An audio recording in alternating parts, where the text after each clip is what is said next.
I'm joined in studio now by DZ, 12-year-old artist from Burlington, Ontario, and lovely individual. And so we're gonna get right into the little interview here. So tell us, what got you into music? Well, I started taking guitar lessons at 4, mainly because my father plays guitar, and he really inspired me to play guitar. I thought it was really cool that he could play some kind of instrument. That really got me started, so I started taking these guitar lessons, and then I started drums and bass, and it all just exploded from there. And when did you decide that music was something you wanted to take seriously? Well, after I took the guitar lessons and drum lessons at age 7, I started recording some demos with Shane Told from Silverstein, and that really got me wanting to be able to do this for the rest of my life. All right, I'm going to ask you, I know you've seen some of these questions already, but I'm going to ask you a question just kind of like that's not on the sheet, and kind of describe to my listeners and to everybody out there what kind of music it is that you do, because, you know, many of us probably haven't heard you, so describe your music to us. Well, I play mostly like rock and alternative and indie, and I just like that kind of music, so that's what made me want to do that kind of music. And who's been your biggest influence, and why? My biggest influences have been definitely Beatles and Led Zeppelin and Nirvana, Paramore, Metric, lots of Toronto and Montreal bands like Broken, Social Scene, and Stars. And even like when I go to see a live concert, I like listening to the opening acts because you get to hear bands that you would never really get to hear. So it's really cool to find those bands that way.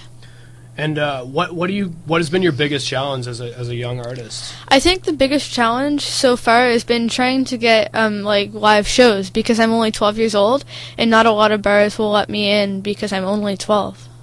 And because of your age restrictions, have you found that people don't take you seriously for what you do, or has that not been an issue at all?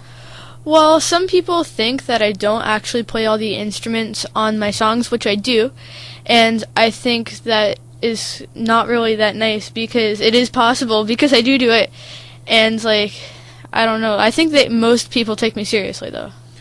And yeah, you kind of answered one of my questions that I was going to ask you earlier.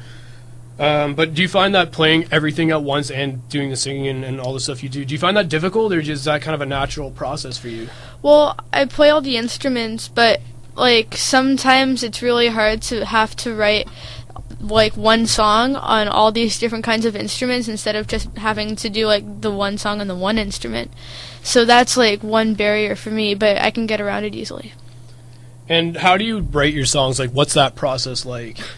Well, I usually write the music first, and then I'll get writing the lyrics, like, according to the music. And then when I start recording, I'll lay down just, like, sample tracks to know, like, what I'm going to be doing.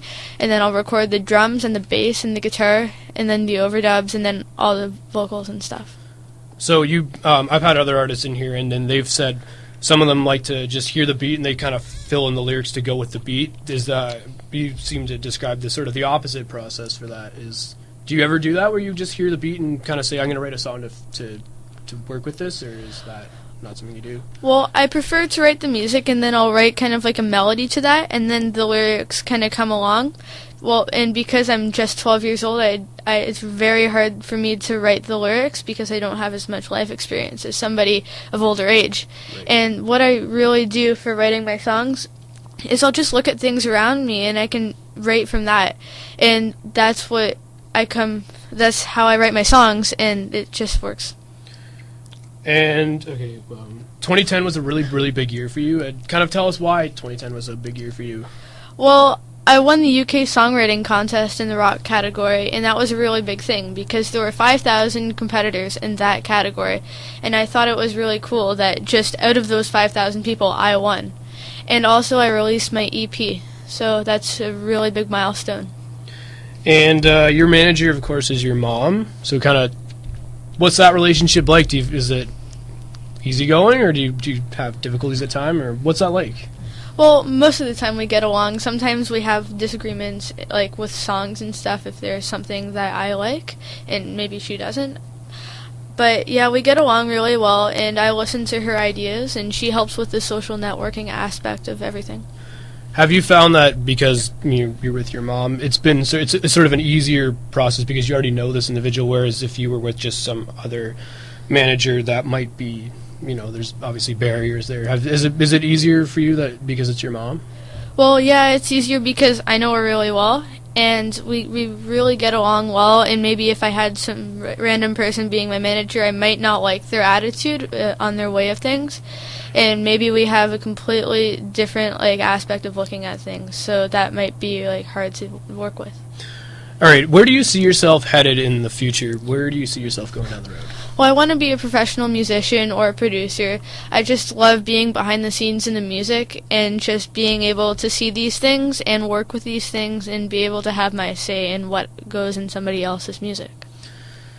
And do you plan on going to university or college afterwards, or what's that path going to be like for you? Well, I do want to have university and be able to have an education if something doesn't work out in my music, and it'll just be really cool anyway to just have that knowledge.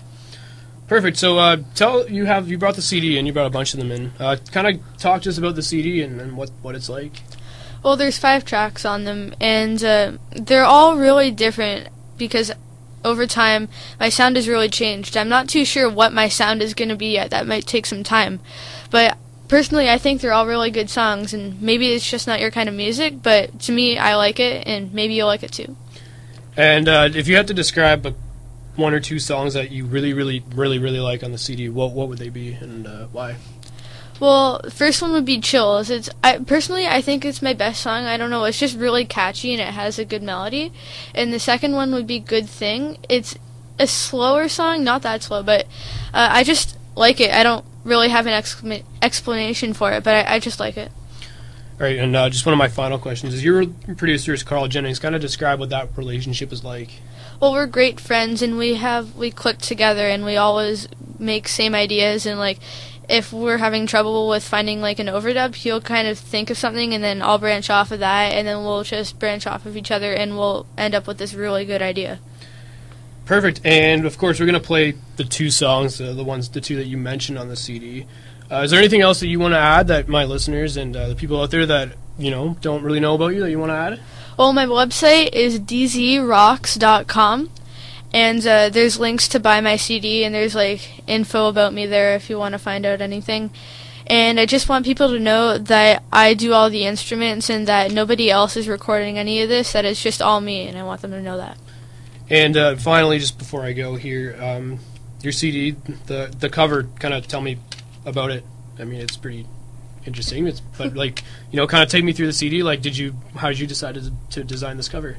Well, the cover, we actually took it at the AGO. There's the sign that is AGO, and it's red, and we really wanted it to stand out. So I kind of just stood in between the O, and that's where we got the red from. And it's just cool because it was a local location, and we didn't even think it would end up being a cover. We just kind of thought, yeah, that would be cool. So.